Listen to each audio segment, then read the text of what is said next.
lullabies to us as we awake in the dream. Can you hear the song as it carries on to tell stories of why we do what we are?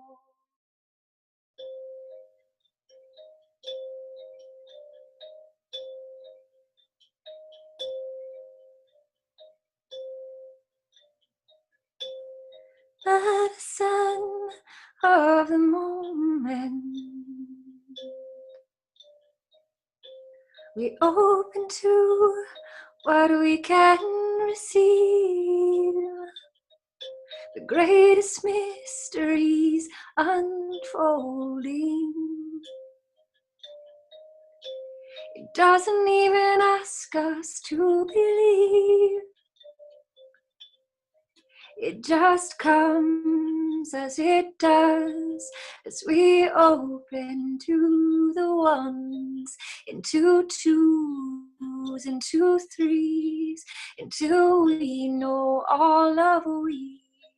And as our eyes turn to skies, we can see the lullaby that sings through our closed eyes, the magic of why we are here. Welcome here, welcome here, welcome here. Opening ritual to draw closer near. Welcome here, welcome here, welcome here, drawing near, opening to the prayers of this moment that is here.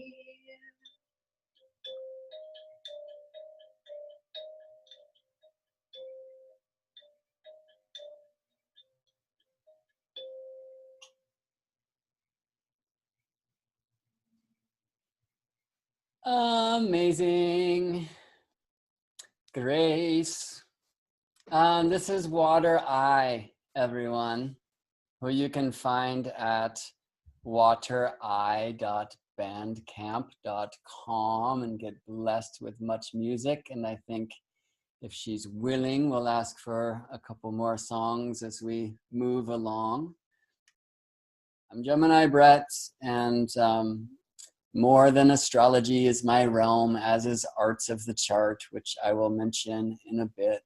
And I'm really stoked that you're all here. Yesterday, I just kind of got the hit that we should have a new moon gathering. It's something I plan to start monthly. And one of my intentions is actually to do it a little bit earlier, like the week before the new moon, and just kind of to transmit some ideas of what I feel about the archetype and some basic things about the chart, because I'm hoping that many of you out there in the realms have in the past or will host your own like local moon group, so we can just tune more and more folks into these mysteries, these amazing mysteries of moon and sun. And so it's a really cool treat to have like put up this thing just yesterday. I really follow the guidance, and sometimes it comes last minute and it said do a moon thing, and there was really fast response, and it really lifts my heart to know how many people are tuned in to the movements of the planets and these sacred times of moon and sun coming together in the zodiac in our sky. It's a really amazing opportunity for us to, when we play this moon game, to have like fast monthly healing and integration and shedding and intention and manifestation. And so I want to speak about some of that today. I think in future journeys, and we'll kind of tune a lot of, I guess, the topics of these monthly things to the nature of the sign, the archetype where the moon and sun meet. And this one in Taurus says drink more tea and do a little bit less of the astrology and the astrobabble and the science of the thing, and really tune more a bit into the embodiment practices here. right? Taurus is an earth sign. And the earth, one of the chalice elements, as the alchemists drew it, and the divided chalice is the body in the senses. So these are our ears and eyes and the nose and the tongue and hands, you know, especially touch, maybe in the case of Taurus, which I'll get back to. But I wanted to start with some starry story. And first I thought I would read from one of the strangest astrology books ever written, and it's called the Bible. Not something I do too often, but this is from Genesis. And God said, "Let there be lights in the firmament of the heaven to divide the day from the night, and let them be for signs and for seasons and for days and years. And let them be for lights in the firmament of the heaven to give light upon the earth." And it was so. And God made two great lights, the greater light to rule the day, and the lesser light to rule the night. He made the stars also. I really like that line. It's like, oh, and the stars. So my question is, what did Goddess make? And actually, if you dig into the etymology of the thing, that's actually the gods, and it's masculine and feminine, and yada, yada, yada, but that's not for our journey today. But I do like this idea of the greater light to rule the day and the lesser light to rule the night. Well, I don't see the moon tonight. And I don't think you would anywhere on this earth right now. So does the moon still rule the night when we can't see the moon, illuminating the darkness? And some of the old astrological techniques would suggest yes. I mean, back in the day, maybe the most important question was, what sect do you belong to? Literally, were you born at day or were you born during the night? And if you're born by day, then the sun is your like light. And if you're born by night, the moon. Now, not everyone practiced that way, but it's a very interesting consideration. New moon, right? So moon is with the sun now. The exact new moon alignment's just after 5 a.m. Pacific. So less than 12 hours, 8 hours from now. And that means, of course, the moon is rising and culminating and resting, setting with the sun. And so we don't see the moon, right? The only time you see moon during new moon is eclipse. And we had one in February, we will have one in August. So it's a ways away. So obviously we don't see the moon by night. And think about how important this is.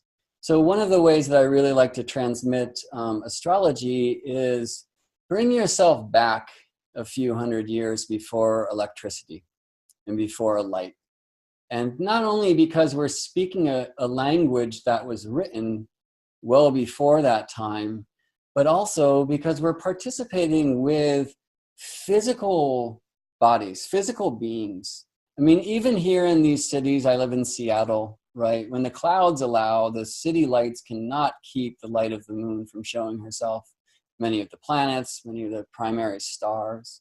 But we are, many of us, we city folks, you know, this light pollution, we can say, keeps us from an embodied direct connection in the way that it once was. And so we just have to put a little more effort in. And even following these cycles in the chart is one way that we connect, but doing so physically, especially when we're talking about these earth signs like Taurus. So how can we embody astrology? How can we be with the changing light of the moon during the course of the month? How can we connect to a physical reference of these different phases and not only do this thing intellectually in the air space? Yeah.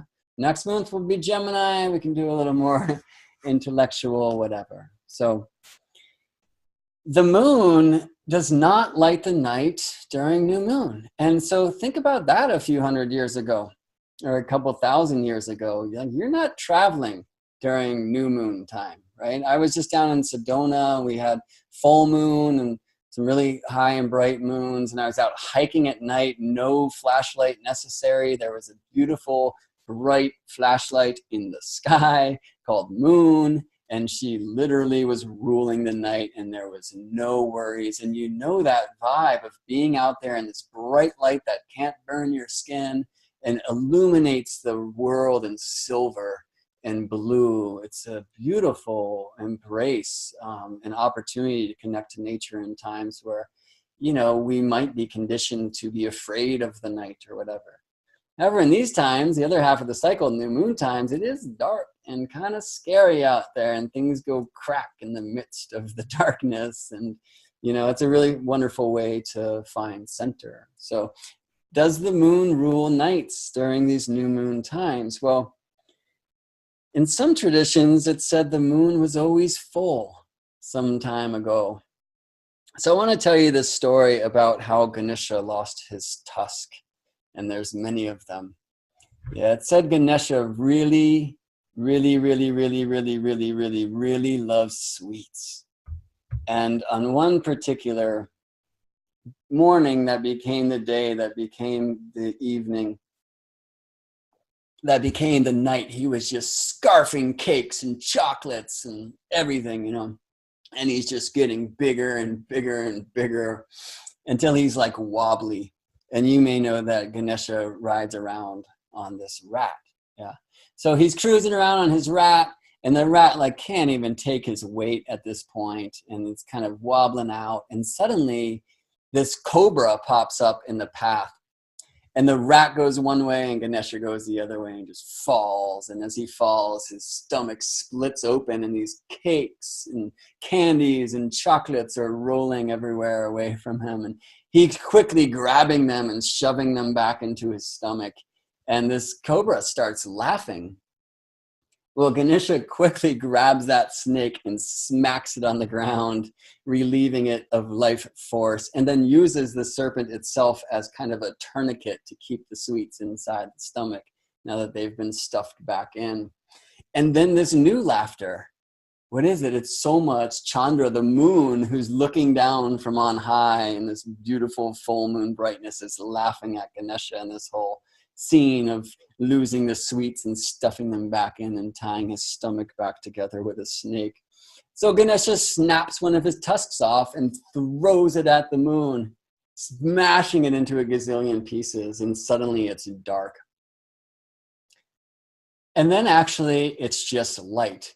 Because for some reason, I've never really been able to process astronomically. When the moon went away, now it was just permanent daytime. All right. So it's like this for a little bit. And the other divas are like, come on, Ganesha, like, really? You know, now we can't park in that skyline view and like cuddle up to the honey. Now there's no time for dreaming and those sweet poems of the night that the moon influences, and you got to bring the moon back, right? So Ganesha says, okay, but every month the moon will disappear to remember you don't laugh at Ganesha, right? And that's when phases were born, and we got set up with this current happening of this light that changes. Now, I'm not sure if that myth itself is in the official doctrine, by the way, but it's a fun story. There's a lot of tales of how Ganesha's tusk broke off. I like that one. It's cute, at least. And it brings in a lot of avenues to journey with the Taurus archetype. There's a thing that I like to say, that we are all of the signs. We are all of the cycles. We are all of the seasons. And so regardless of your sun sign or your moon sign or Mercury, Venus, whatever, you are Taurus. Yeah? I mean, Ken's birthday's like tomorrow. So yes, Stella's birthday is in a few days, Taurus, Sun. But it's not all about your sun sign. And back in the day, especially if you're born at night, it's really about your moon. The moon is so key. But even if you don't have any planets in this sign, or for those of you who have studied astrology, what if Taurus is like an intercepted house on the chart, or intercepted sign, houseless? you're still Taurus. And as we journey with these archetypes, you know, what I hope I can invite for us all is to journey into, how am I that? How am I the parts of this I might choose to release? How am I opening myself to the parts that I want to bring in? How can we align our attentions to what we see in our own experience, in our own lives, ways to level up for this month in the realms of the Taurus mystery school? The bull, right? Bullshit. And I will get back to that. No, I'll get back to that now. Astrologically speaking, the alchemist showed the 4 elements as 2 sets of 2. There's the blade, up and out, air and fire rise, and the chalice, down and in, earth and water fall. And it's been transmitted in many different ways, but I'm one that's not afraid to say masculine or yang, feminine and yin. And so earth, down and in. This is the earth glyph. Down and in, yin, feminine. How the heavens could Taurus be bull? Let me grab the Taurus Smurf. Here's Taurus Smurf, right? They made the whole zodiac. And he's this smiling cat, nose ring style, charging at you though, bull.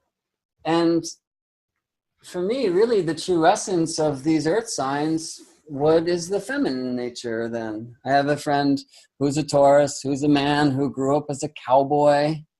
And, you know, I say part of connecting to this essence of the light of your Taurus sun is learning how to transition from cowboy to boy cow, right?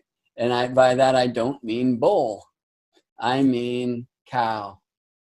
And so let's just journey into Taurus and imagine this sacred animal, the cow, as a spirit guide for us. And we'll speak a little astrology. And in doing so, Taurus is not only of the earth element, but also of a modality that's called fixed. 4 elements, 3 modalities, 12 signs, 4 seasons. Each season has 3 signs. And the signs, the seasons begin with a cardinal sign in modern astrological language. So cardinal has this initiation, this beginningness of it, you know. And I like to personally call the cardinal signs, which are Aries, Cancer, Libra, Capricorn, the science of their element, or the nature of that element that has an others focus. The mutable signs, which is the last sign of the season, I like to think of as the spirit of that element and the spiritual focus of that element.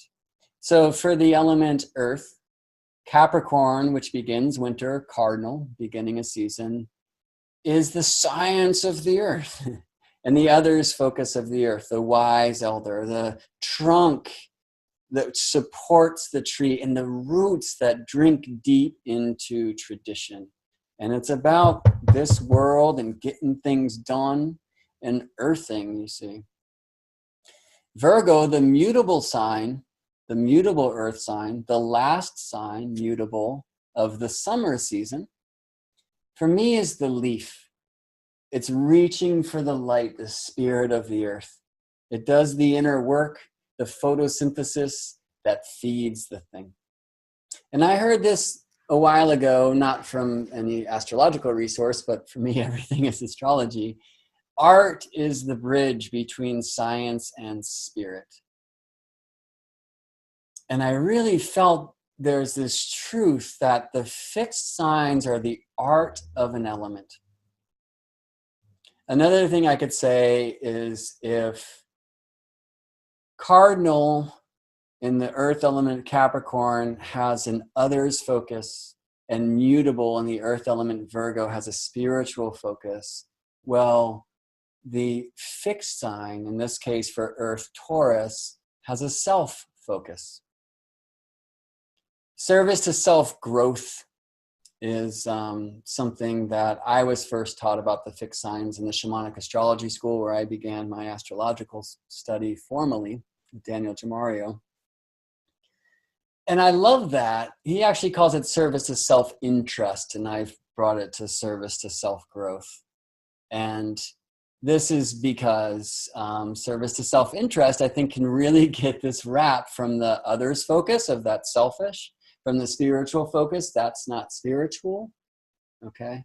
So self-growth brings us more into this truth that, yes, even in my individual monkey suit as a soul, as my piece of the whole, I am here to change. I am here to grow. I am here to transform. And it's not selfish to look at that, right? So some of the old, well, maybe watered down expressions of the Hermetic text is as above, so below. And later said as within, so without, as without, so within. Yeah. So I am the world. We are the children. We are the, so look, fixed sign. Fix yourself to fix the world.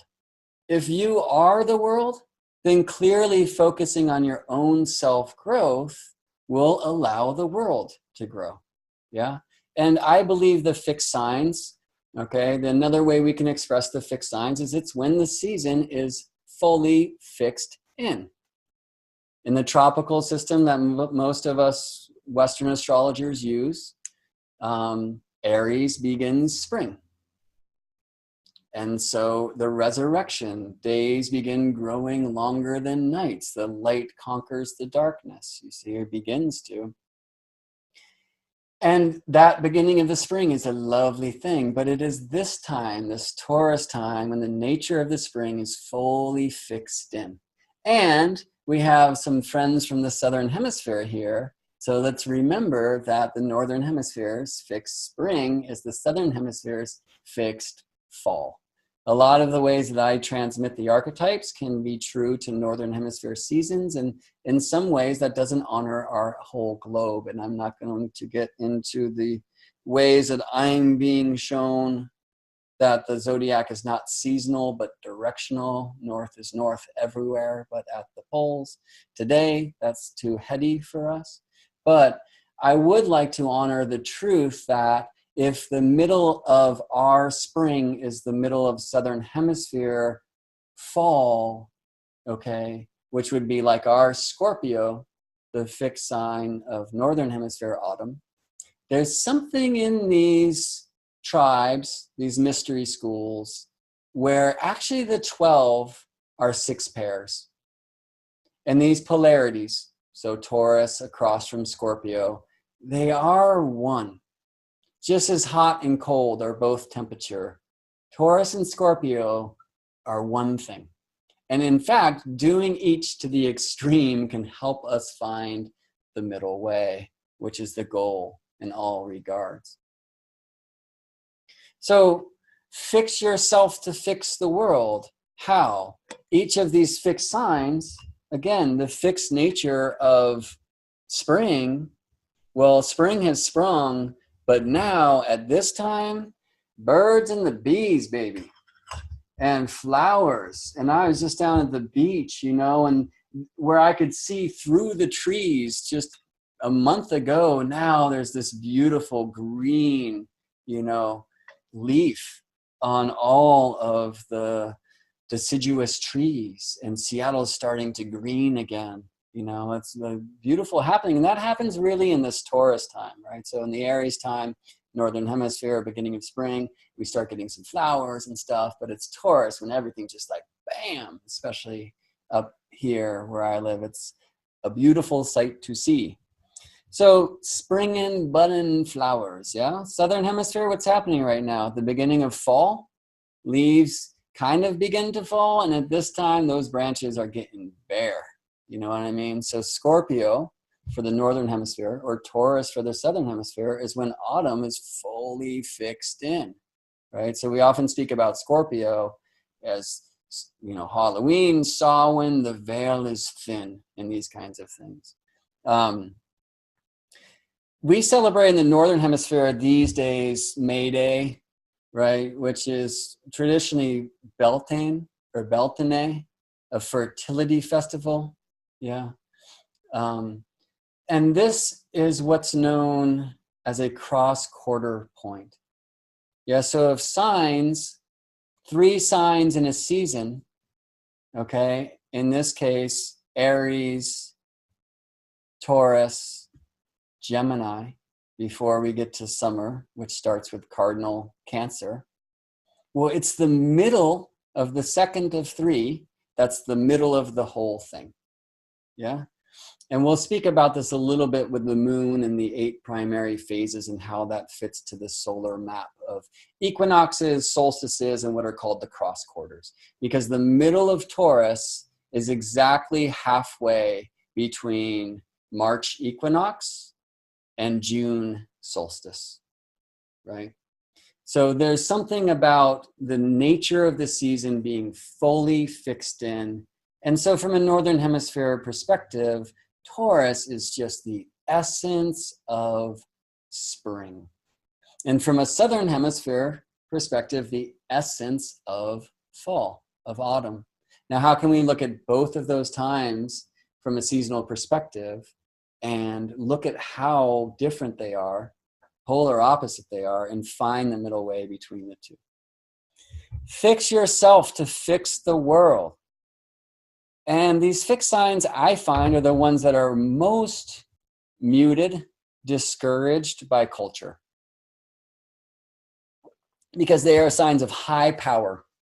When we really tap into self-growth, we are becoming more and more powerful in our own personal shamanic way, I can say. Yeah. So Scorpio, notorious in the water, art of the heart, for magic, crossing those boundaries of passionate emotional limitation, which our culture is so great at forming, and going over the line in the ways of bliss and over the line in the ways of despair to know where they are, and just to really increase this authenticity of emotional experience, expression, deep passion, desire, excitement, fixing myself in my authentic, vulnerable expression of the darkest places of soul, the lightest places of soul, and the art of my heart. And see, in that way, when I live more authentically, then I am creating a world experience that is more authentic. Fix myself to fix the world. Yeah. Leo does this in the fire. Aquarius does this in the air. Yeah. Know thyself, says Aquarius, to know the mind of all. Taurus does this in the body, in the earth. A spiritual practice called beauty. What a trip in the contamination of culture that most of us grew up in, that says that you are beautiful if you look like this. Or you are beautiful if your partner looks like this. Yeah. For us to really know our own beauty, for us to be comfortable with our own physicality, our own body, to not get hung up on the parts that we don't like, to not bury ourselves in masks just to be able to go outside. I'm putting my face on or whatever. It's like, whoa, you woke up with a face, actually. And so how can we clear that suppression of knowing our own beauty? Because really the greatest gift of beauty we can give to the world is that. And in a world where we're taught that's vain, that is egotistic or whatever, to really know my own beauty, false, how can we claim that? And how can we claim that no matter where we are?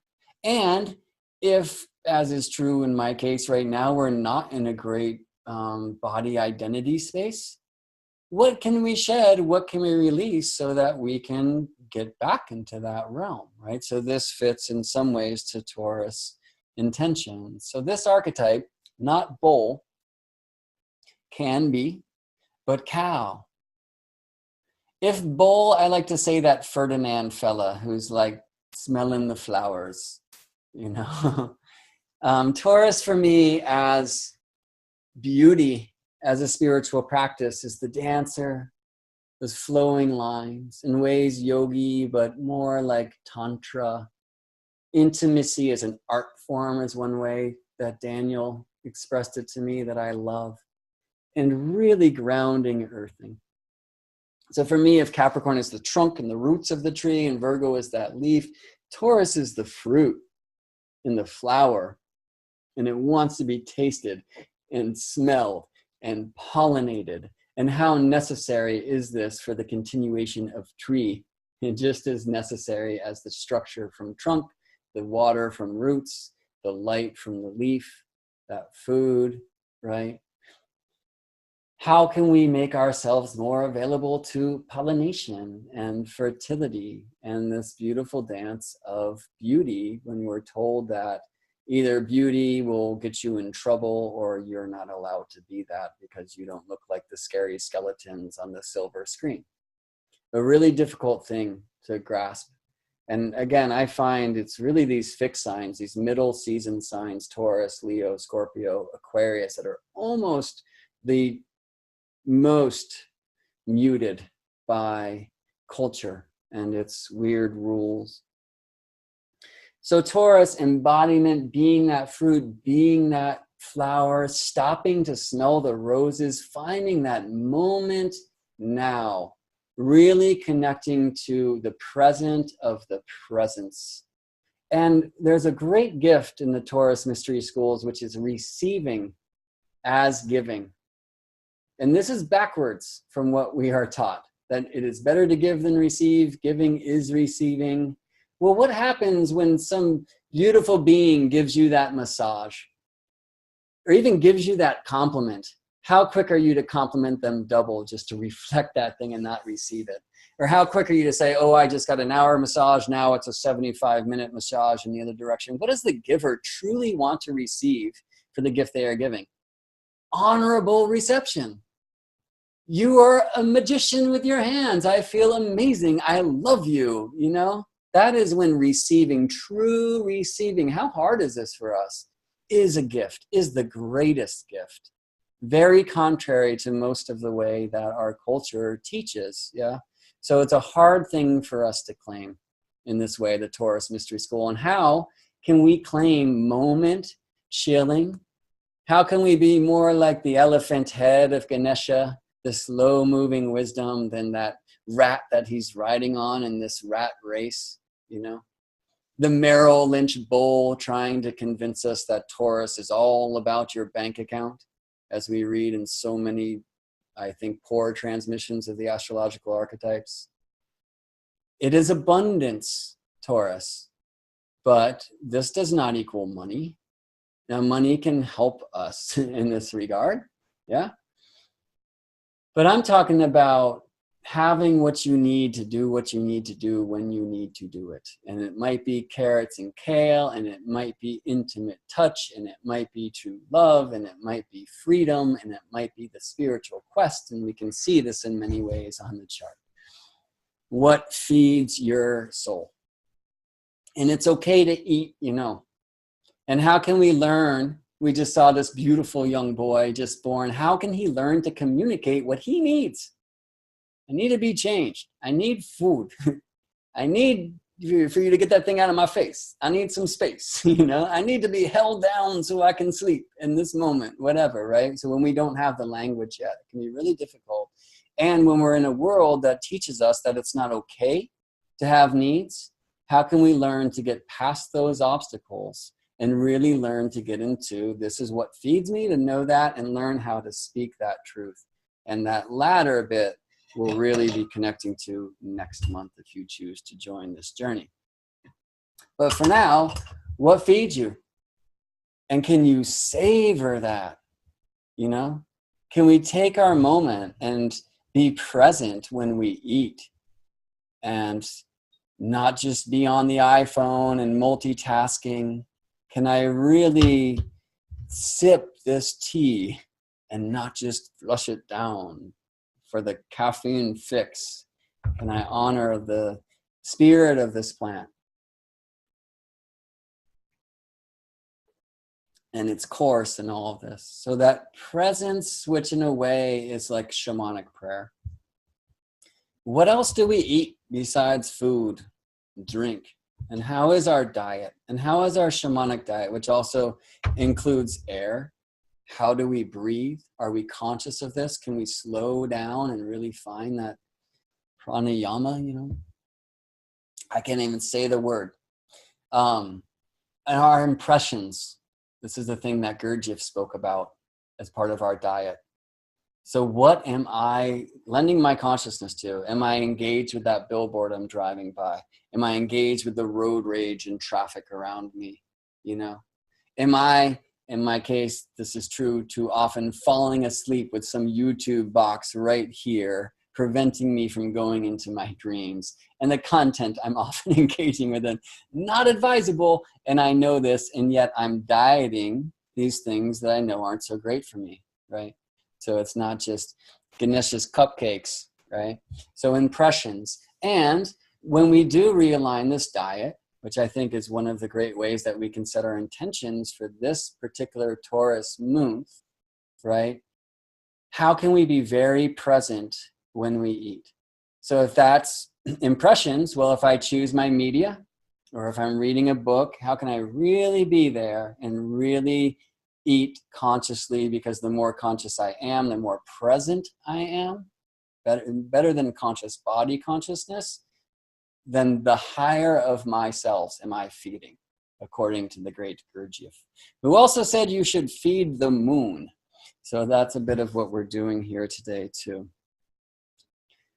How do we be less bull and more cow?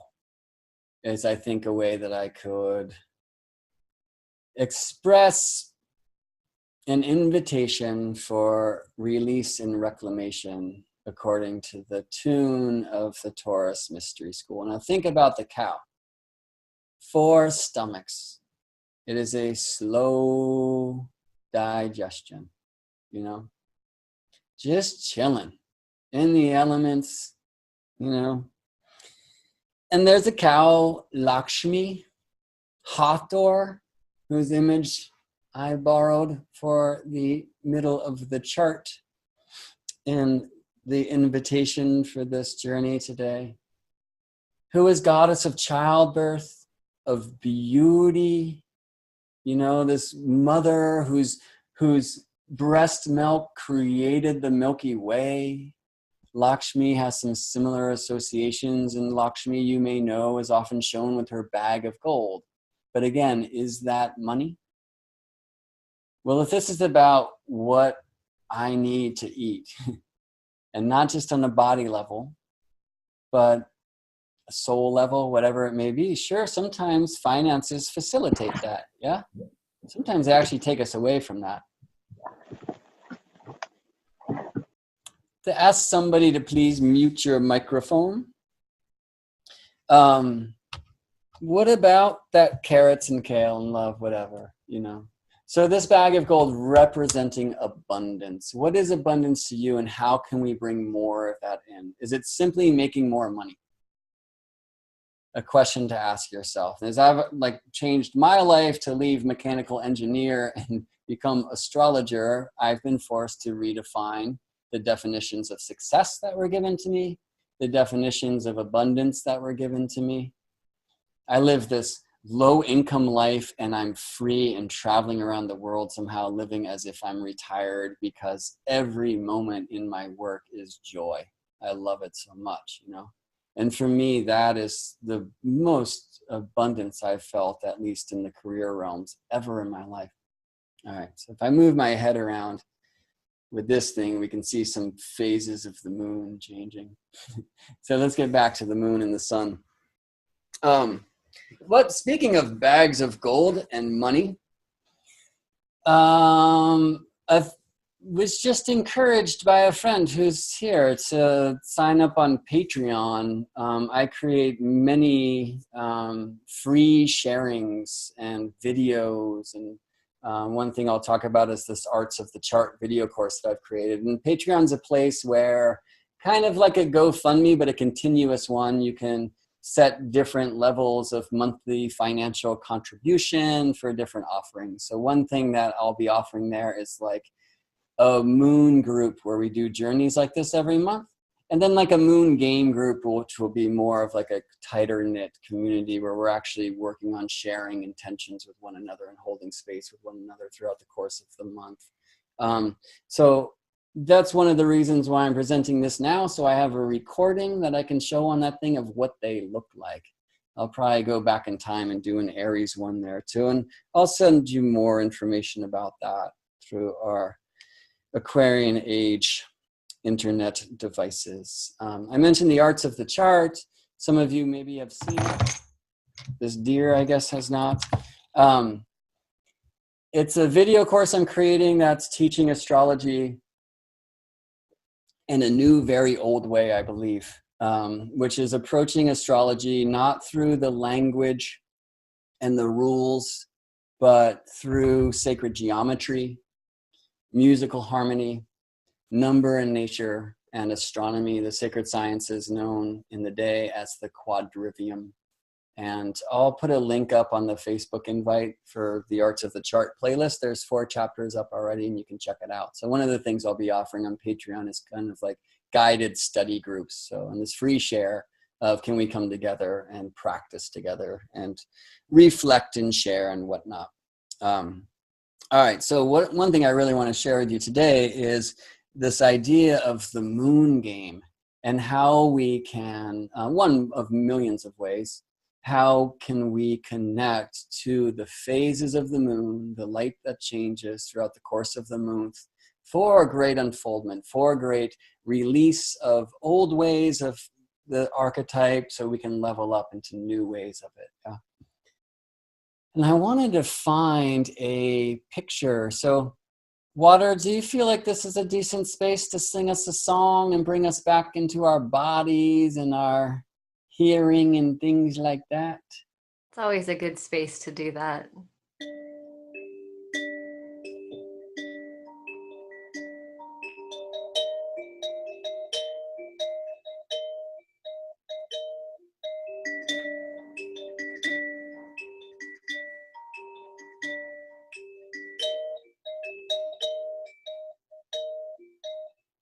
Close your eyes, see you're inside you. Oh, so close, the most close that anyone can be. Feel your breath, fill your chest with everything that is you.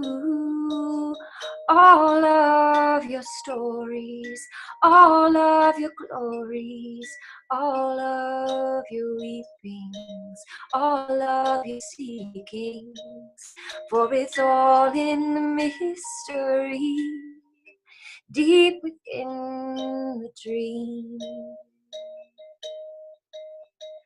And the part that you have become is an important part of everything, just as every star in the sky, even though it might get washed out by the greater light, comes to shine when an eye falls upon it in the right time. Close your eyes, see deep inside of you. There you are,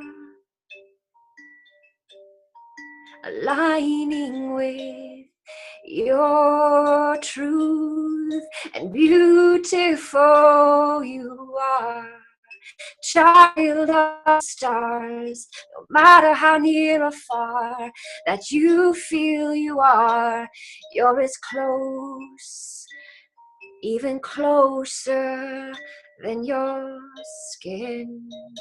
Where you've been, where you're going, what you're sowing, what you're showing. The journey is in, the journey is in. Thank you to all the starlight that shines to remind us, even if we are blinded by it. Thank you to all the greater and lesser lights to help us to align with true desires. It fits when we let go of it. Oh, we can expand in to become more of this. Thank you. Oh. As I close my eyes and I let myself fall, thank you to all. As we open our eyes and to it all, to it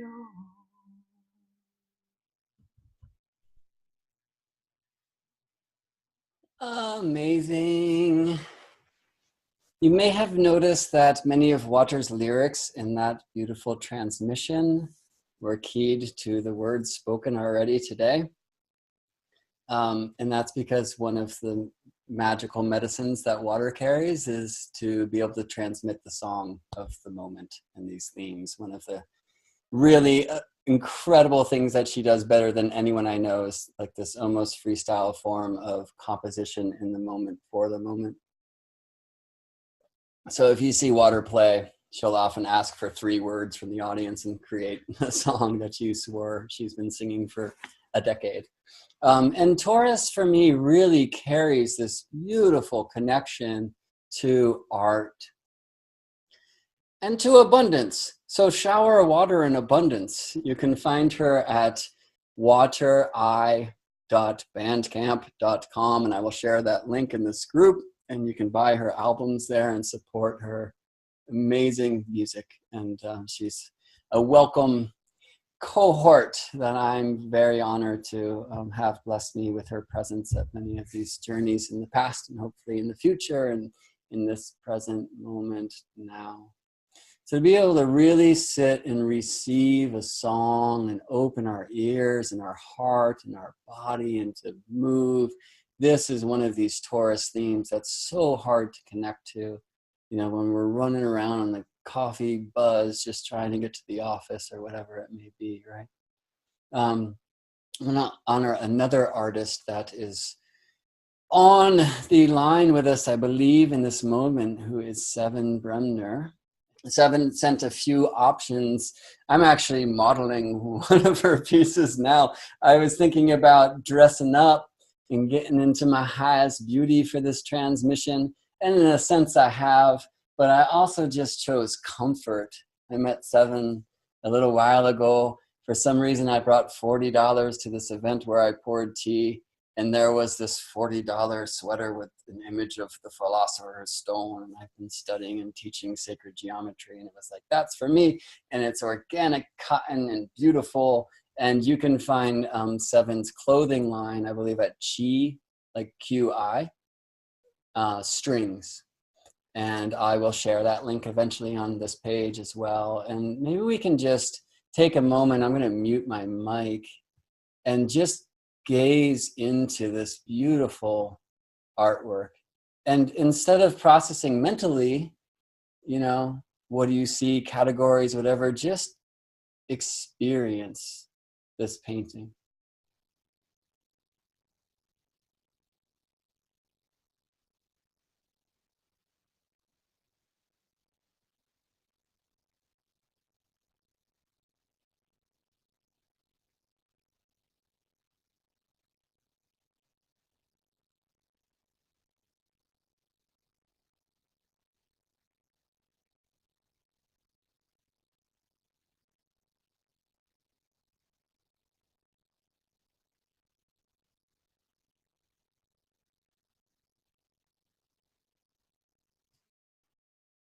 Wow.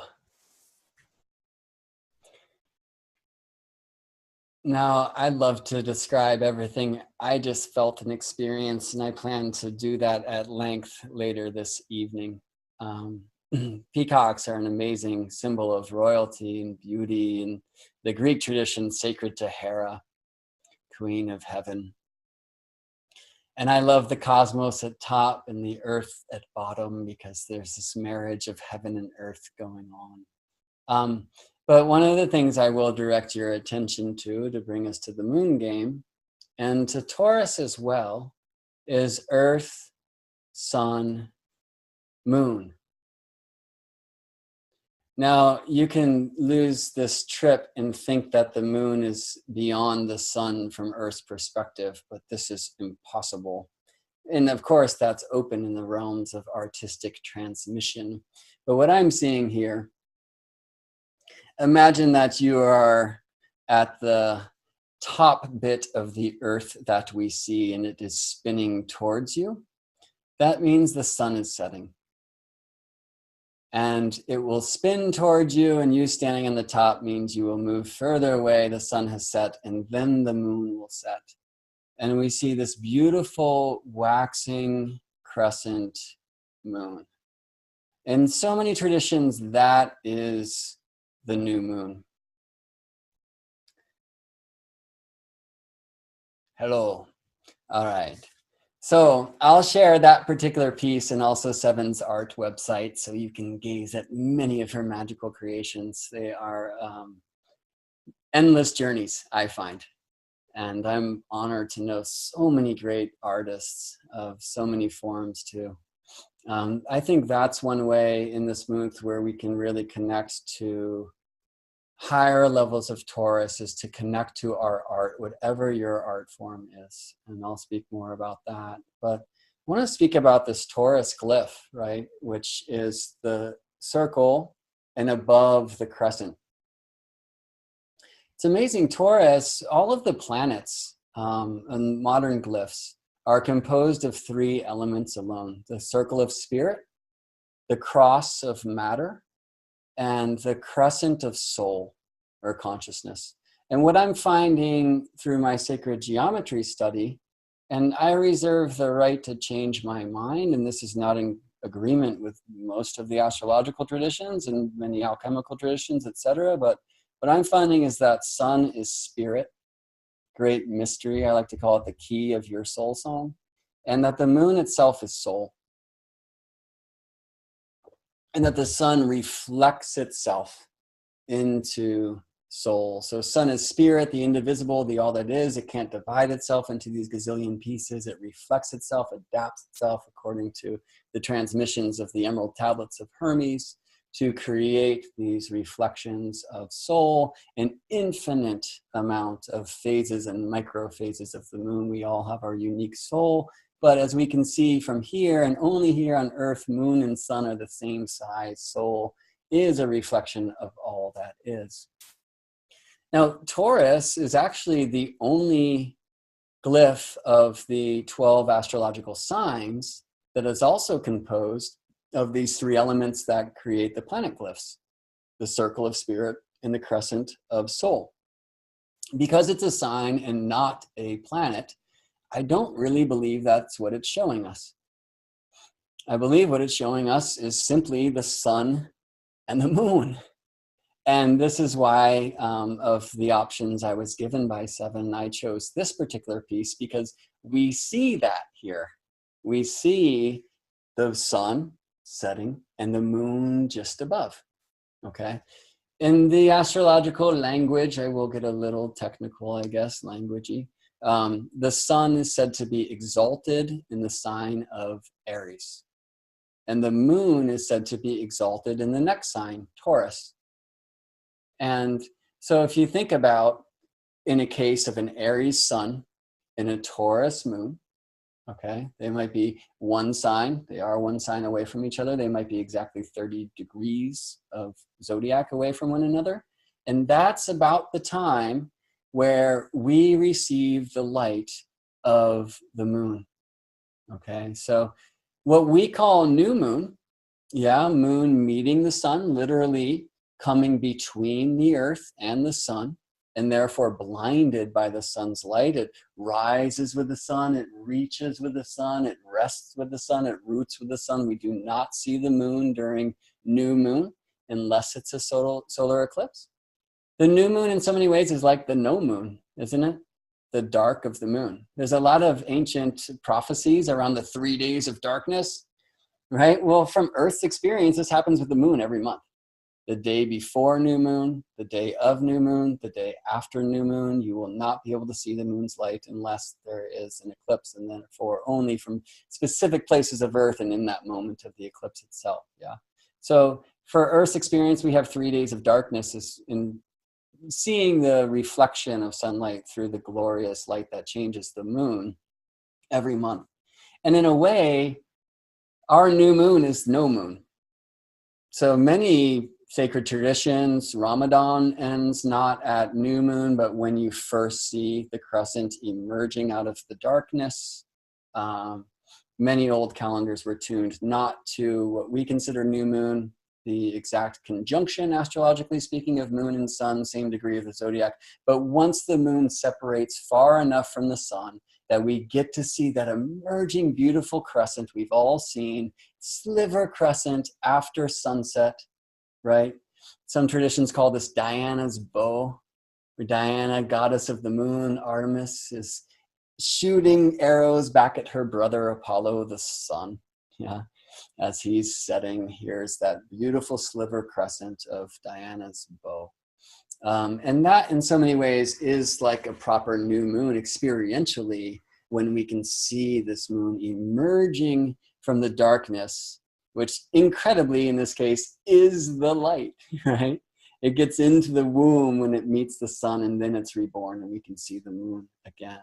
So I see that among a million things in this incredible artistic transmission by Severn.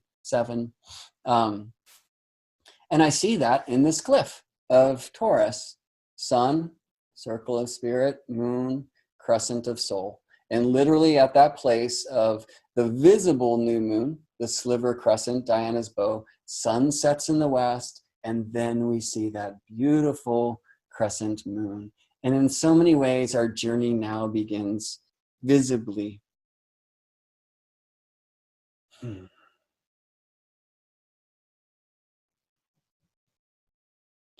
moon, in this sense, the moon, the light that rules the night, is the only of the planets, which means moving star, that is born in the evening sky.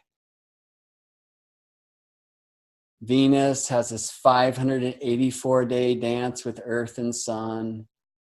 Wise goddess, exalted on her throne as an evening star. She goes retrograde as she recently has, and then she's born in the morning sky, and she rises just before the sun. Mercury does this as well. Not long from now, the sun, which is chasing Mars down in the west, will pass Mars by. He will disappear for about 4 months and be reborn, and then show up in the morning sky. Yeah, all of the planets, besides the moon, which in astrology we consider a planet as we do the sun, are born in the morning sky, where the moon, the light that rules the night, is born in the evening sky as that little baby crescent after new moon, and then takes its journey, and eventually the balsamic phase, as it's going back towards the darkness of the following new moon, in a way dies or reaches the end of that cycle to give itself to the next in the morning sky.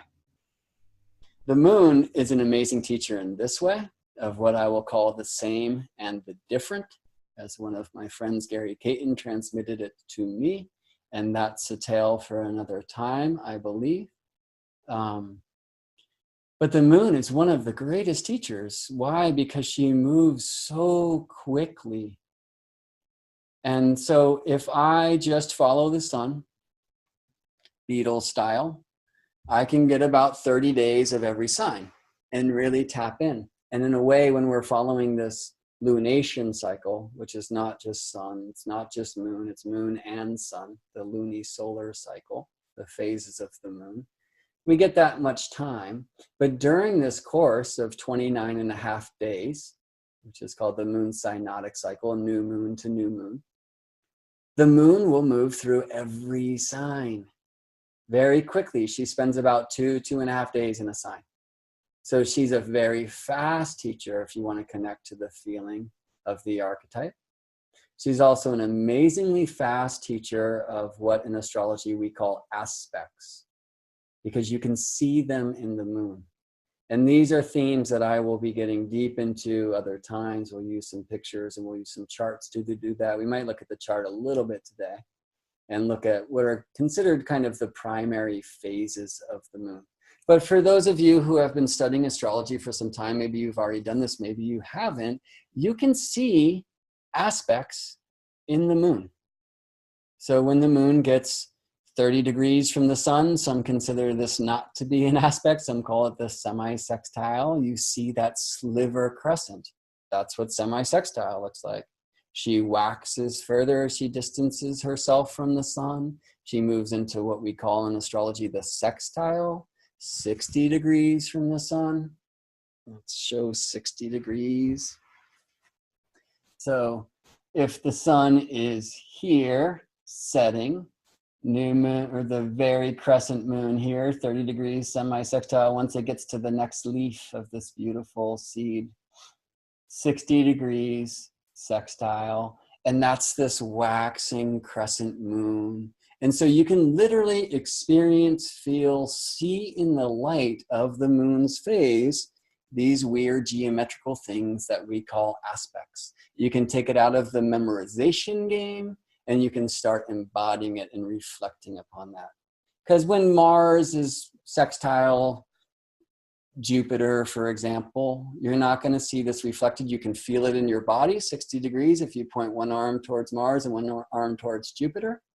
But the moon herself, in as much of her body is illuminated, shows you that sextile is a crescent, you know, shows you that the square, when she's 90 degrees from the sun, looks like half illumination. A time in Hawaii that I'm told they call the Olis. All right, where do we want to go? Because it's 10:04. Probably not going to be able to play every jam on this set list that I composed. And we've got too many people here really to open this up to sharing. I think we'll ask Water to share a song at the end as well. But again, in the Patreon thing, I want to do this, where we just kind of have a moon transmission and then have smaller groups where we can really talk and share and talk about our intentions and what we're releasing and what we're claiming. And that, I guess, is maybe the most important thing for me to get to. But to speak a little bit more about phases, I mean, think about this. I'm not sure which way the camera goes, but where I'm sitting, this is west. So I'm just going to go with Earth's directions, okay? So from the northern hemisphere, above the Tropic of Cancer, and eventually I'll transmit from southern hemisphere and from between the tropics too, not today. But here where I sit in Seattle right now, everything rises in the east. And when I say everything, I mean all the planets, the zodiacal constellation signs. They reach or culminate in the south. They rest or set in the west. And then they go underground and root in the north. Where I live, we will never see the sun, the moon, Jupiter, Mars, any of the planets in the northern sky. That's where they reach their lowest gig under the ground before they come up again. And you can work with the triangles of the alchemical elements in this way as well. Yeah, so the east only rises. The south, at the reach, the blade gives way to the chalice. The west only sets. And then the north is where the down becomes the up. It's the roots give their way for everything to rise again in the east. Southern hemisphere, east and west work the same. North and south are opposite. Between the tropics, things get more interesting and beautiful. All right, so there's a sense in Taurus that it has a specific direction, which I'll just tell you is northeast. And that's a transmission for another time in detail as well. I'm very much interested in connecting astrology to nature, and even the signs have their own direction. I think that's as much as I'll share about that for now. But so think about the sun here, rising, reaching, resting, rooting, rising, reaching, resting, rooting. Here's new moon. They do it all together. Yeah. And then the moon, who moves very quickly, begins to separate. Better change hands. We'll call this the sun and this the moon. So we get finally this point where the sun sets and the moon is still visible, which is what I see in this painting of Severn's. And then the moon just keeps distancing. At some point we get here, where as the sun is reaching, the moon is rising. As the sun is resting, the moon is reaching. This is called the first quarter, a quarter of the way through the month, through the whole cycle. But it looks like what? It looks like the waxing half moon. All right. So when we talk about halves, we're talking about the phase, the visible presentation of the phase. When we talk quarters, we're talking about where we are in the cycle. Halfway through the cycle is called full, either way. That's one kind of confusing thing in the astrological and astronomical nomenclature language. So this phase of the moon, which is completely representative of how far she is from the sun. We can call this an aspect. It's a geometry. The first quarter moon is 90 degrees, and we call it square, just like the angle of a square. When she's full, this amazing thing happens that moon rises as sun sets. Moon sets as sun rises. Yeah, she's opposite. So sun, earth, moon. Yeah, halfway through the cycle. And she's what? Reflecting full-on sunlight back to Earth. Moon has been associated with memory in time. Well, it literally, physically, is the memory of sunlight that has passed Earth and is now reflecting back to us. So it allows us to dig into our soul a bit, you know? Soul memory, perhaps shamanic lineage. This is the way that the shamanic astrology mystery school sees the moon, and I personally still do, though I've studied many astrological kung fus. So there's a thing about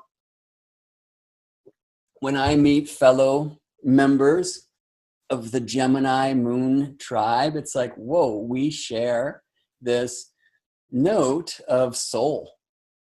Yeah. So before I get back to the moon and the signs, well, think about the phase of the moon purely as a reflection of relationship. Yeah, it's all about her gaining distance and then after full, closing distance from to the sun. So that reflection of moon shows us where she is in the course of her month-long cycle, also what this relationship is. And that's what these aspects are. I mean, I can play them for you on the piano, and I will sometime. They are harmonies. They are relationships. And the beauty of the moon allows us quickly to connect not only to the movement through the signs, because as we know, it takes the sun a year to circle the zodiac to move through the 12 signs, spending about 30 days per sign. The moon moves through in only 2.5 days through every sign. And so a thing I would really encourage you to do is sit with the moon throughout the course of this month. Don't worry about what sign she's in. Don't look at a chart. You know, don't try to categorize that thing. Look at her shape. Think about what that means in her relationship, phase, distance from the sun, and feel, is she earth? Is she body? Is she water? Is she heart? Is she air? Is she mind? Is she fire? Is she spirit and intuition? And just see if you can feel into that. And you might be surprised to know that you are right? And so before we engage academically, intellectually, even once we have developed the skills to do so, can we approach experientially? Yeah, especially in this month of Taurus, of the fruits and the flowers, presence, embodiment, beauty. I often have the honor of taking people out to the stars who don't know what's what, and they have this like shame about it, which is a good word for us to think about in the Taurus month. I don't know what anything is, and I'm like, remember that, hold that. What an amazing thing just to be in awe of this endless study. But before it's a study, just breathe it in, drink that, be with that, you know? Look at that, it's beautiful, right?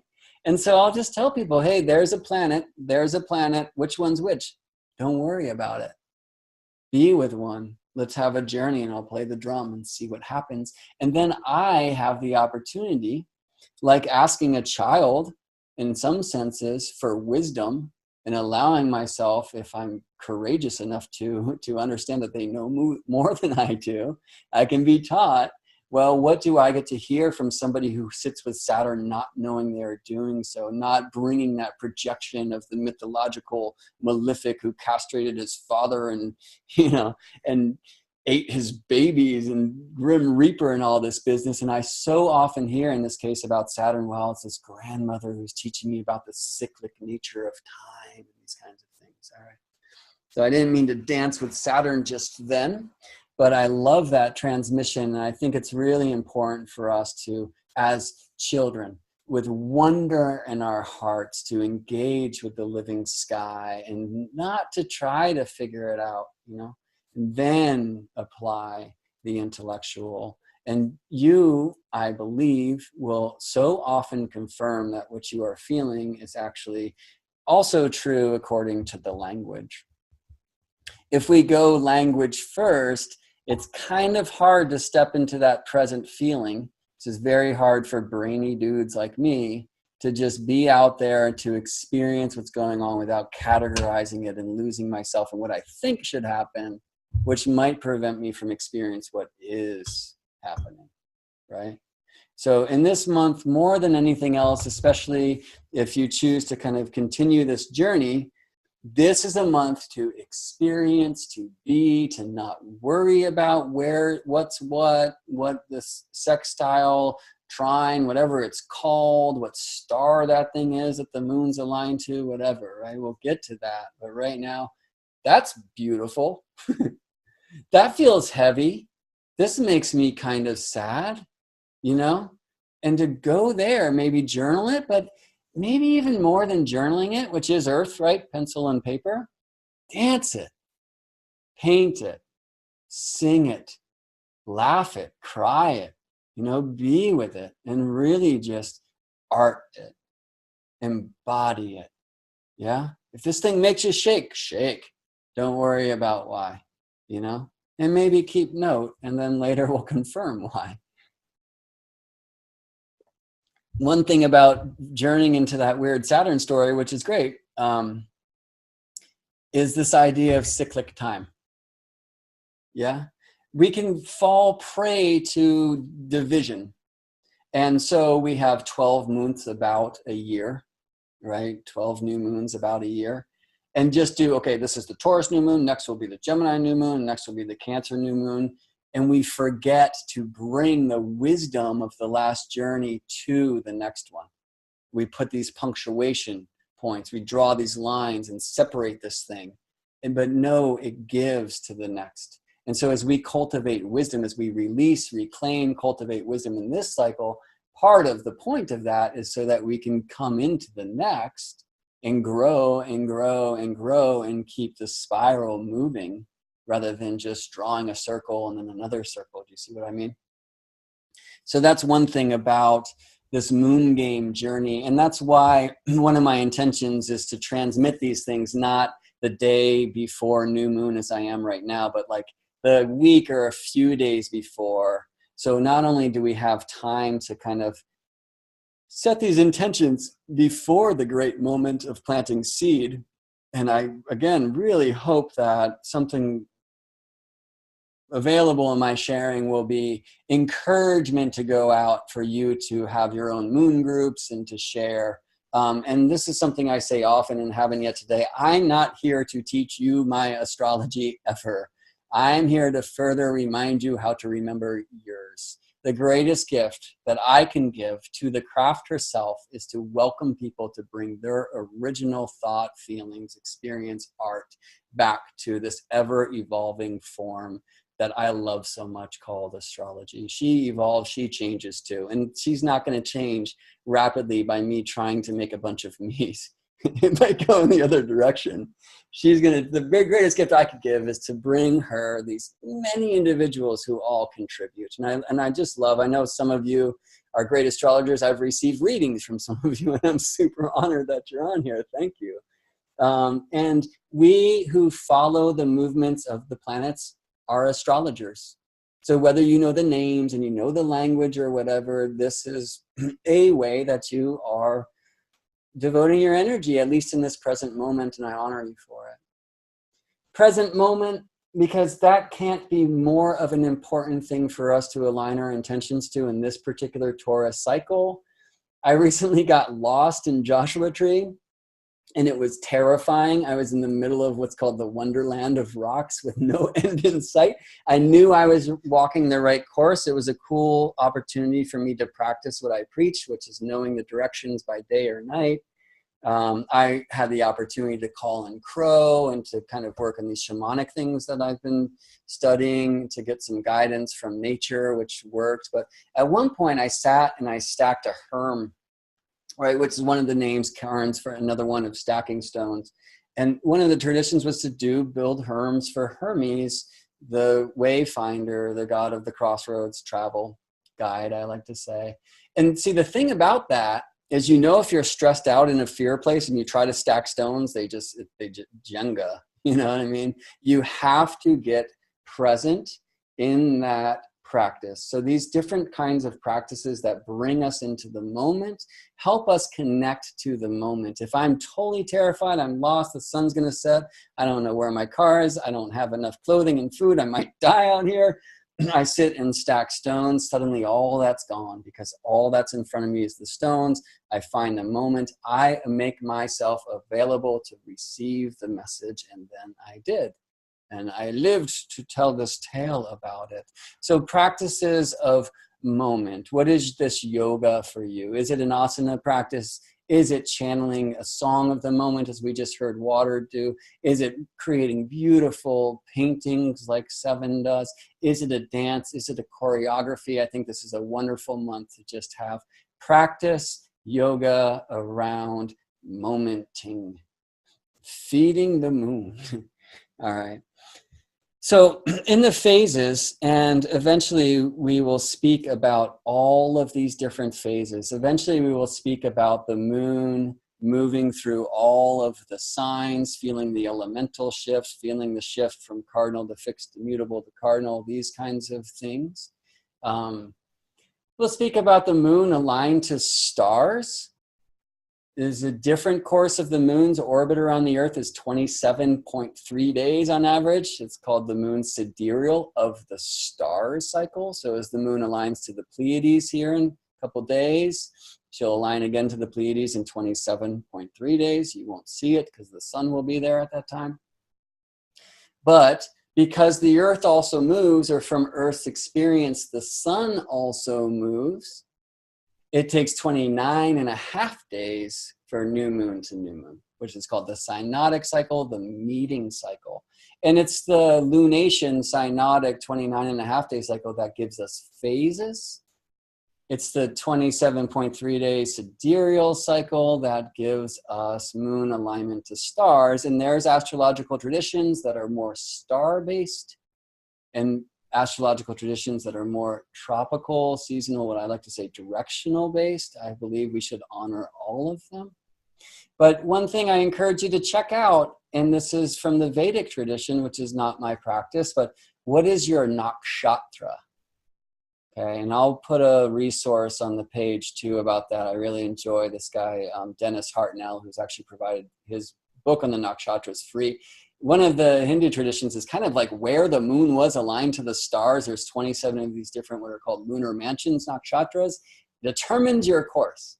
So one thing we look at in astrology is your birthday chart, which we call the solar return. When did the sun get back to the same degree of the zodiac where it was when you were born? recreating the Earth-Sun relationship happens every year. Another thing that people do is, what is the lunar return? And when did the moon get back to the same sign? When was it aligned to the same degree, the same stars, the same nakshatra? It's very interesting, but I, like many elders, am actually more interested in when is your phase return? Okay, so I was born 4 days after full moon. It's called the disseminating moon. We all have a phase.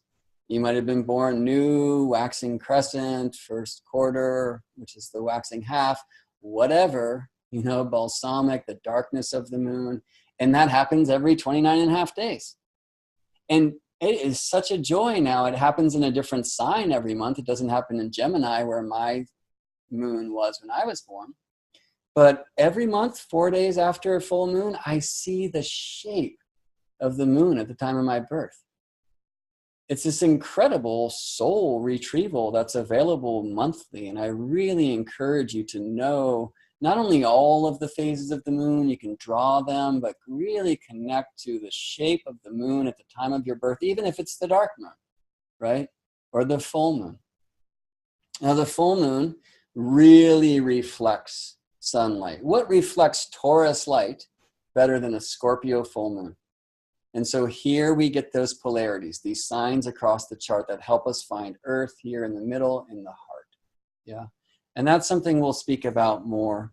But I think the last thing I really want to take the time for now is a practice that I call the moon game. And for now, I'll just share working with the 4 primary phases of the moon. We often see the moon in 8 phases, okay? New moon, waxing crescent, waxing half, waxing gibbous, full moon. We move into the second half of the cycle. It's a huge transition, yeah? Waning gibbous, waning half, waning crescent, new moon. So there's 8 of them. And a beautiful thing from the geometrical perspective is if you map 8, I mean, we can see 4 behind me, right? So think about equinoxes, solstices. If I draw these diagonals, we get the cross quarters, we get 8. If you map 8 to 12, and you align those equinoxes and the solstices, in this case, astrologically, the beginning of the cardinal signs, the cross quarters, the diagonals, are going to find themselves in the very middle of the fixed signs, the very middle of the seasons.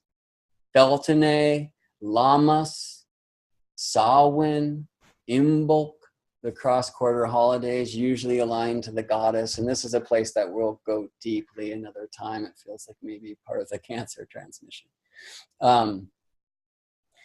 So know your phase, be with your phase, inhale that thing. If you're in a 19th year, if you're turning 19 this year, or 38, 57, etc., on your birthday, on your solar return, the moon will be in the same phase. It's called the Metonic cycle. I cannot encourage you enough to connect to the phase of the moon on your birthday if you're in a 19 year. I'll talk more about that another time. The moon and the sun cycle are super funky. They don't align. All sorts of calendar chaos has come through from all the cultures here trying to get moons, months, and suns together, years. It takes 19 years, 19 solar years, 235 lunations for the whole thing to sync up. So when you're 19 years old, it's a magical happening. I was stoked to find out about that just before I turned 38. I received so much light from the moon that night. And so if you're in that time, that blessing, or it's coming soon, I know a couple of you on here, it's a few or a couple years away, do something for that sacred return of soul, moon, spirit, sun relationship. And so we can see this every month. We can see our phase every month. We can really connect to what that is. But every 19 years, it also happens on your birthday. Magic. All right, so let's talk about doing some magic. Now, let's just do the 4 primary phases of the moon. And we will use this. People, Kayla, let's say the sun is here. Actually, let's do it here. Sun setting. If the moon's with the sun, new moon, right? About a week later, We'll just keep the sun there. Moon up there, first quarter moon. The moon is reaching as the sun rests, okay? About a week later, the moon is here, sun's here, opposite full moon. Moon is rising as the sun rests.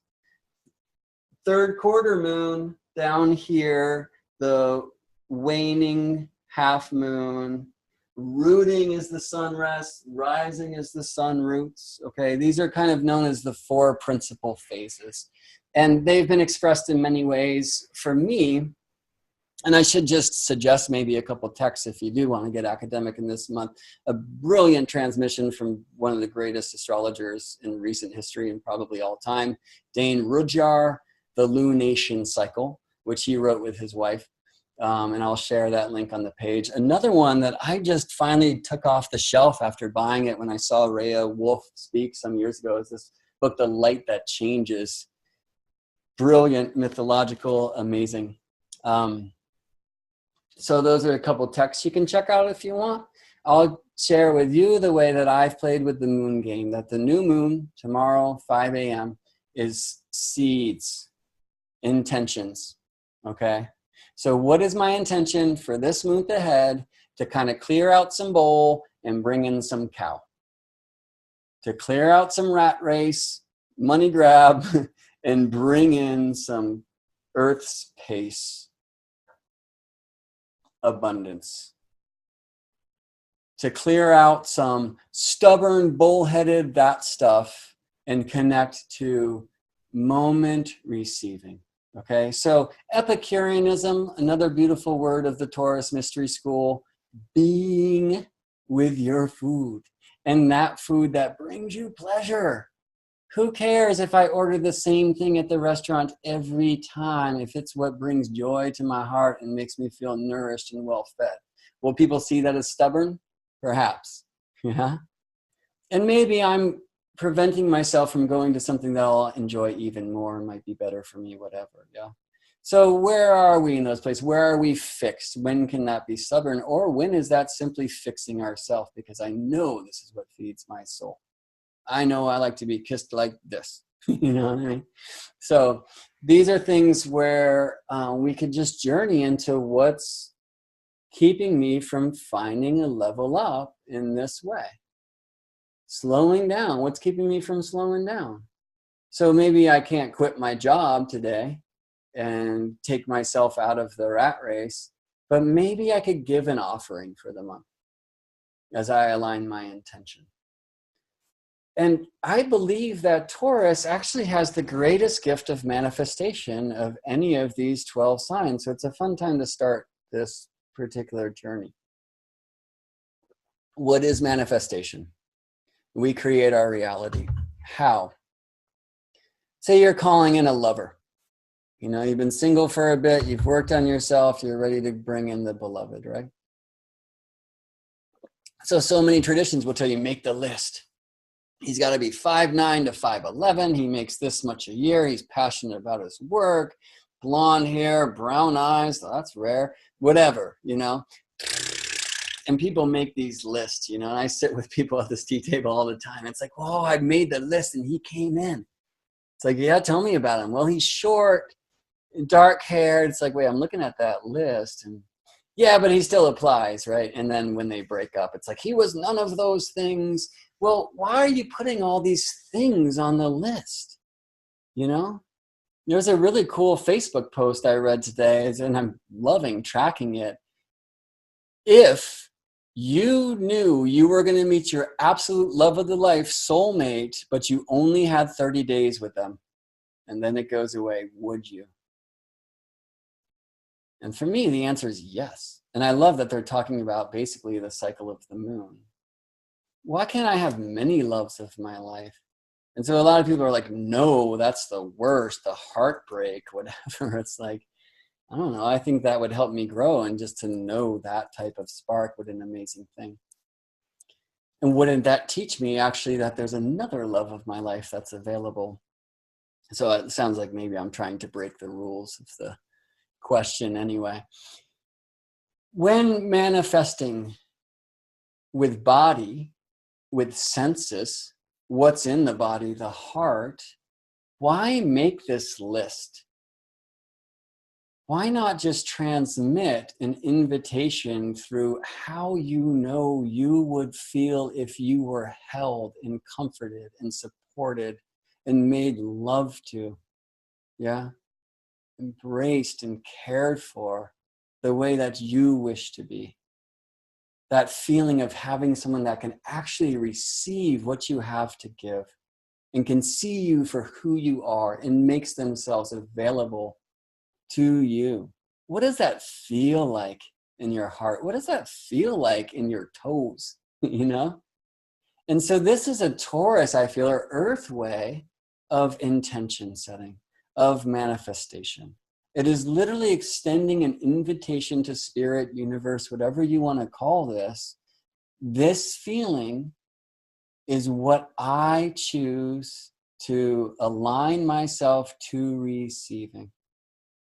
If I have some preconception of exactly what this beloved looks like, what this job looks like, what this way I want to relate with my father and patch up our relationship looks like, if it has to go according to the script, am I missing the opportunity for it to go the way that will achieve the most perfect result? And I don't know what it is. And that's why it's not happening. So why choose to pretend that I know what she looks like? What this job, this opportunity is? Why not extend the invitation by knowing how I wish to feel in my own abundance and allowing myself to be surprised in this wild earth game that always changes? Yeah? A tricky thing for us to do. Now, another great game, if I'm talking about what will I release to bring myself to this realm, well, I want to feel like this. What's keeping me from feeling like this? And can I make an offering?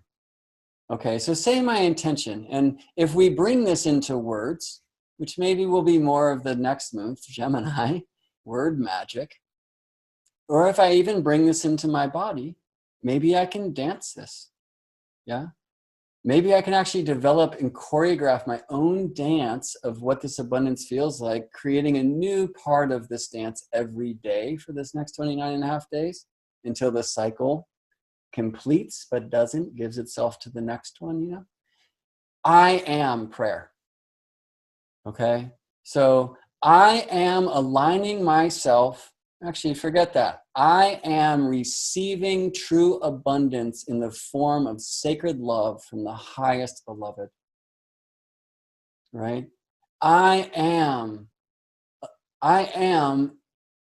giving myself, my energy to my divine play. I am serving in the way that my soul came here to contribute. Yeah. So you might say this and it's like, oh, the shame, I'm not doing that now. I keep avoiding my calling because I have to pay the bills, whatever. That's the stuff that you're going to release. All right. So if it's a job, if you're just on the grind and at the job every day, well, maybe you don't want to quit today. All right. I'm not telling you to do that. But if it's, I wake up in the morning, I have my coffee just so I can do it, and I need coffee all day, maybe that's an offering you can give to the guides, perhaps in this case, Moon, perhaps Venus, who is at her brightest, highest. I mention this because it is said traditionally that Venus rules Taurus. She's in a place of her exaltation. She is shining brightly, literally her maximum brightness in 4 days from now. So I would encourage also waking up before the sun and seeing Venus and receiving her light in this cycle. All right, so planting seeds, not only of what am I bringing in, calling in, and aligning the body, I am, and can I make an offering? So in this example, I will give you coffee, you know? Or if I want to align to greater dreams, a true principle of Moon, I will give you YouTube phone running all night by my head so I can actually be in the present moment of receiving dream. Make an offering. Yeah. Give something of yourself for a month that allows space for the guides and guidesses to come into you and to teach from the inside. planting seeds of intention, new moon, tomorrow, maybe during the course of this next week. First quarter moon, half moon. The thing looks unnatural. These straight lines don't show up much in nature. And people go nuts, kind of. And for me, that's when the seed is sprouting. So of course, it's got to bust through this hard soil. It's wind and rain as it's making its way as a plant, yeah? And this is a time where tensions come into the intentions we set.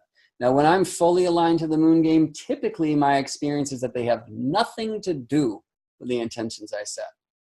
I'm about calling in my beloved, and somehow there's this argument with some friend, mom. I'm debating the finer qualities of round earth versus flat earth on Facebook again, whatever it may be, you know. How does that have to do with presence, beauty, in the moment, sensuality, all of these Taurus themes? It just doesn't seem to. Yeah, so tensions to the intentions, and actually expecting that in that time, though also doing a little bit of set it and forget it, so we're not just manifesting chaos when it's not necessary. But there's something about saying, okay, in these few days around the waxing half moon, it might get a little bit crazy. I'm really going to tune into that. And I'm going to contemplate how these tensions seem to relate to these intentions I set. And my experience is often they just have nothing to do with it until I get to the full moon, which is the flowering, this reflection of sunlight back to me, really coming into the middle way of the heart. Another thing I didn't mention about Taurus, simplicity. We're on the other side, Scorpio, complexity. Where's the middle way? So full moon comes in and suddenly, oh, I get it. I see the flowers. I see the reflections. I smell this thing. That's why those tensions exactly apply to the intentions I set. I didn't know because I have these perceptions, these blocks. And now that I see that, I actually see the blocks that I'm meant to release that make my voice crack. And as I do, then I'm coming into mindfulness, and I'm really leveling into this moon game of growth. Okay. So Rudyard, you know, he talks about planting the seed. He talks about the first quarter square, the waxing half moon, as crisis in action. Things are happening in your real world. I have found this to be true. And then this flowering time, or this illumination time, this reflection, kind of moving from the first half of the cycle, the waning to the waxing, it's like another birth, a different shift. I can see now very clearly what I have to release, the things I didn't know, and now it's a game, and I release them, yeah?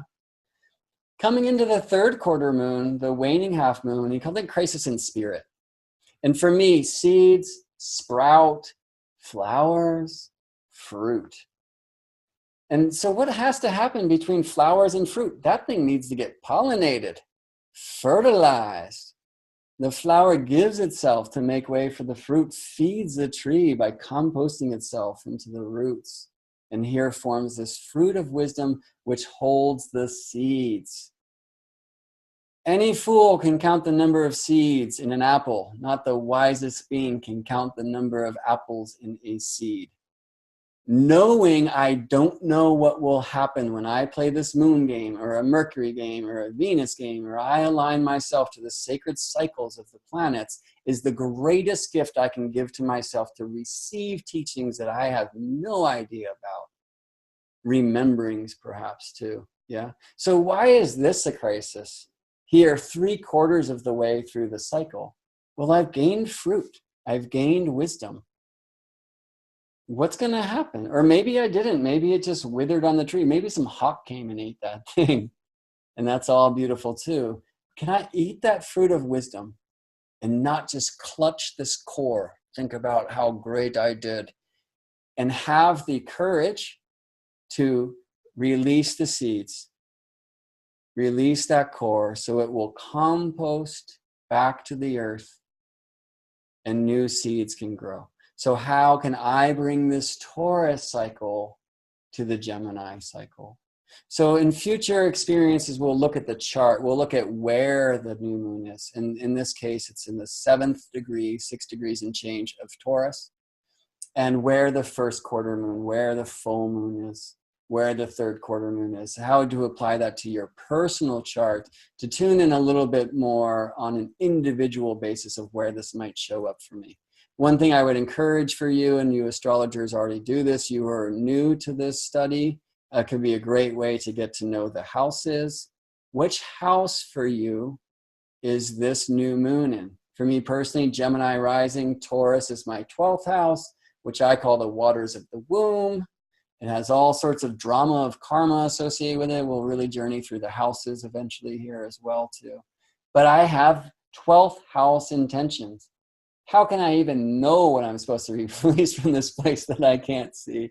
How can I even know what I'm meant to bring to this place, the ultimate place on the wheel, this place of ascension, yeah?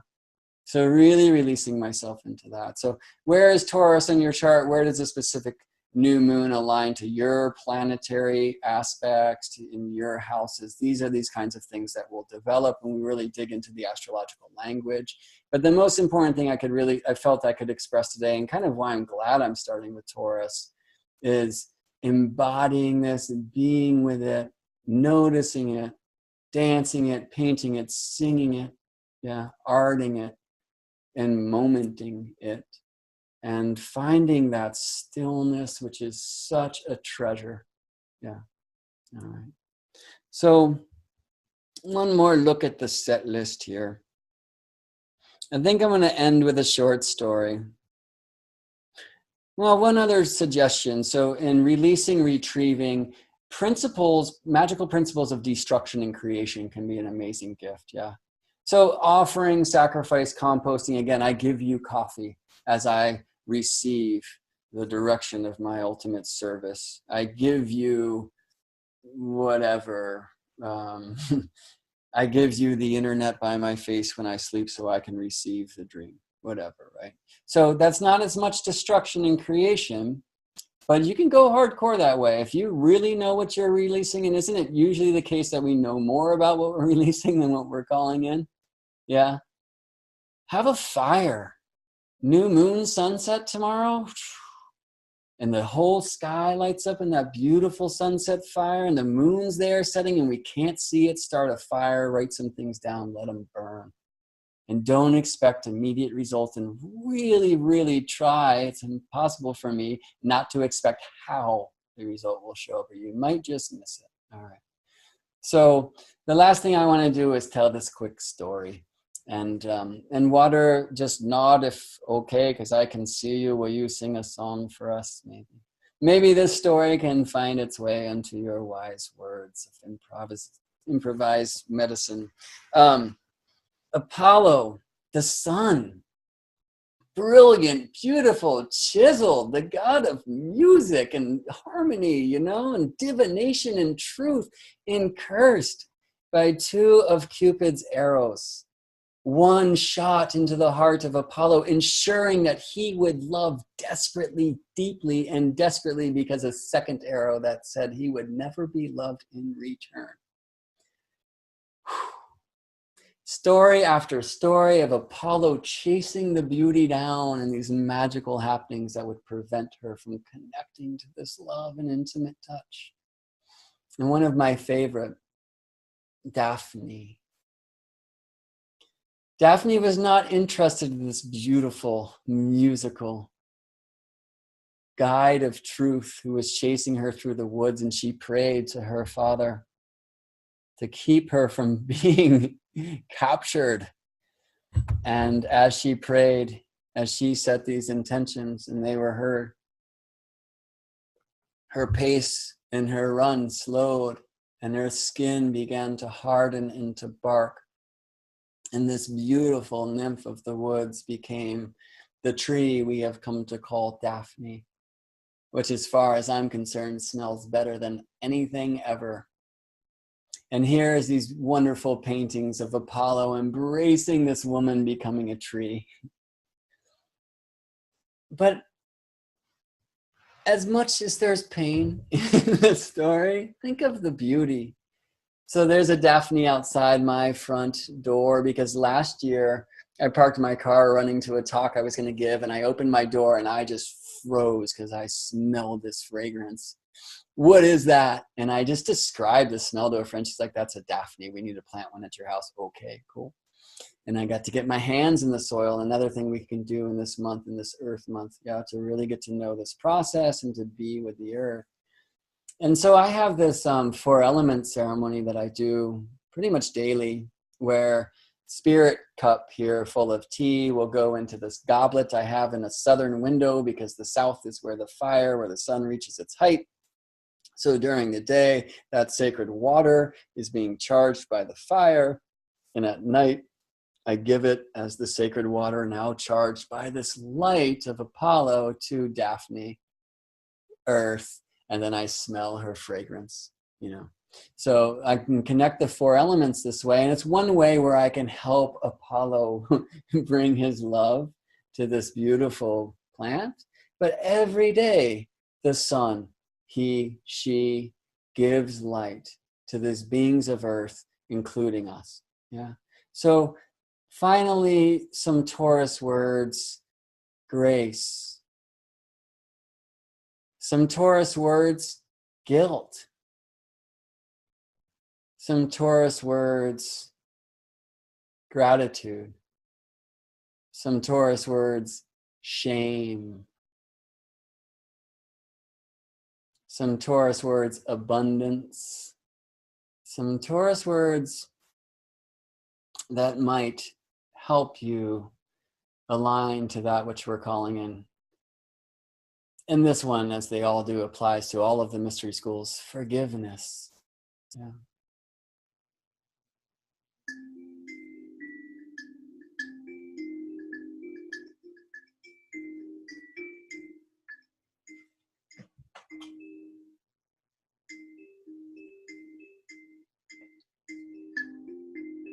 I'm holding my head softly in your light. They can't see me. My horns are hard and ready to go after what I have believed I've dreamed. Here for this moment, here in this potent, I will lay my head down deep. Seek after wisdom that will come with the seeds that I let go. In you I seek the sweet.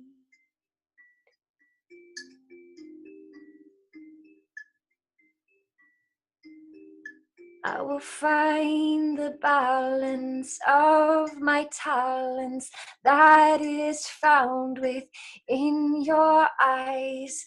As I open, as I listen, as I'm willing to realize, just in singing to your sweetness, just to feel your deep inside.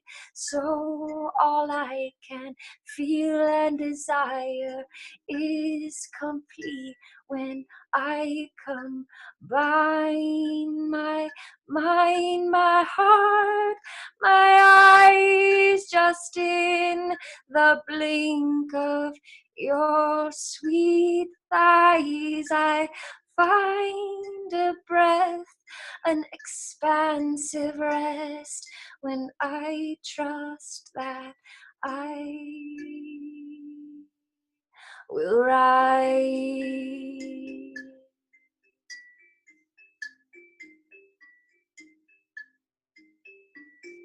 Waiting for that biting place that keeps me reminded of my space. I won't encroach, I don't erase, for all the parts of the story take place, and just in my resting here inside, I'll sing to you even when you're on the other side. I'll let my lips touch you with breath, that singing way that my heart caresses. In your darkness, I confess, I undress myself until I find rest in singing softly to your chest. This beauty I become, this beauty I become, this beauty I become when you return, when it is done, only to begin again.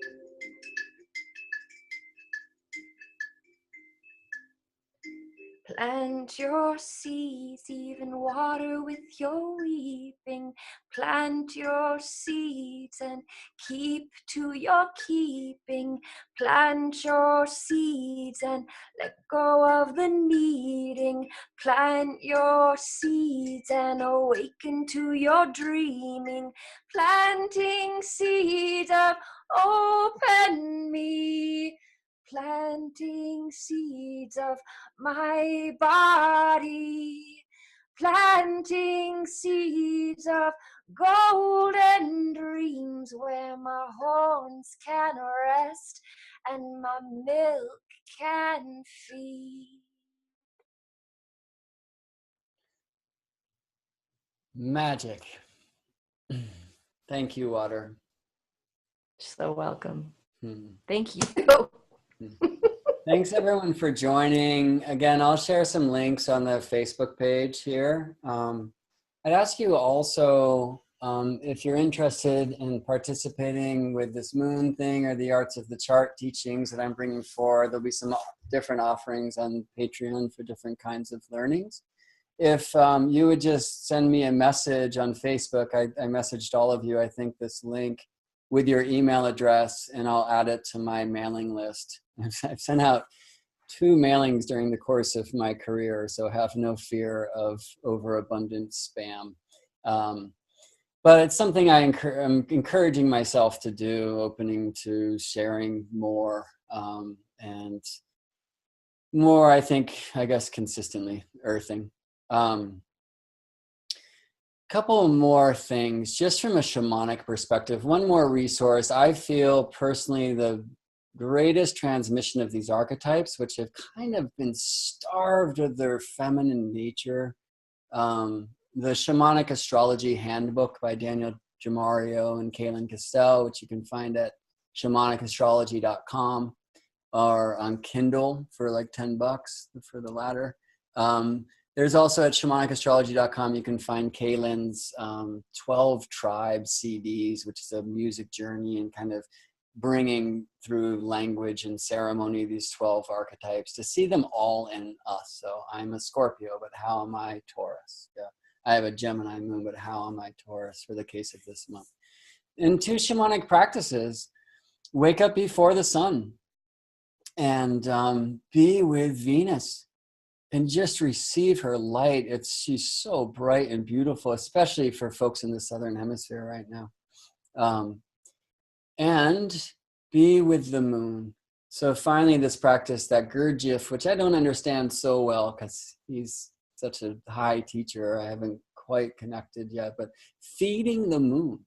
So he literally said, okay, when things at the end of the day are weighing you down, or these things you're releasing, like, you can feed them to the moon, who receives and reflects. Yeah.